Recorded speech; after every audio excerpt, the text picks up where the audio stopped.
Puzzle time tayo mga bossing. Alright. Dito sa pormadang ito, kitang-kita naman, lamang ang puti, may dama pa. Talon-talo ang itim.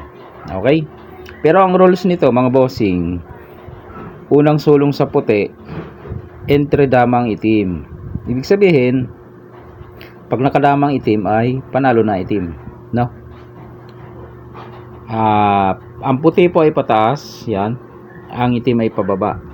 Kaya makikita nyo dito, one step, pwede nang dumama yan. Pwede nang manalo yan. Okay? Unang sulong ang puti.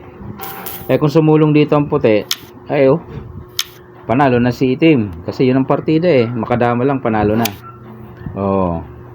Kaya naman, gagawan mo ng paraan para hindi makadama itong itim. Meron ka namang 2 dama dyan.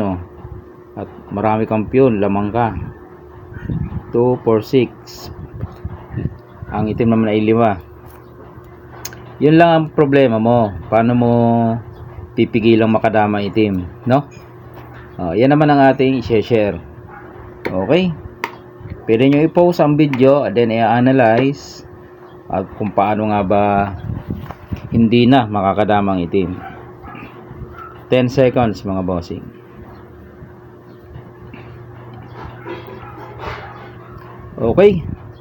Kung wala ka pa ring makita, hindi mo pa rin makita ang solusyon. Ito na, bibigay na natin. Sulong sa puti. Entre dama naman itim. Okay. Para hindi na siya makadama, ganito ang gawin mo.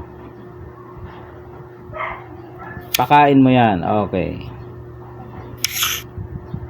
Pagkatapos, itong dama mo, hilahan mo dito, hilahin mo dyan. Ibig sabihin, hindi niya pwedeng kainin kasi mayroong 2 kain. Priority and dos. Kain dos. Yung nakabitin niya, no? Huwag mo alisin yan dyan. Huwag mong ilayo. Dito ka lang. Yan. So, pagkain niya, sipain mo lang,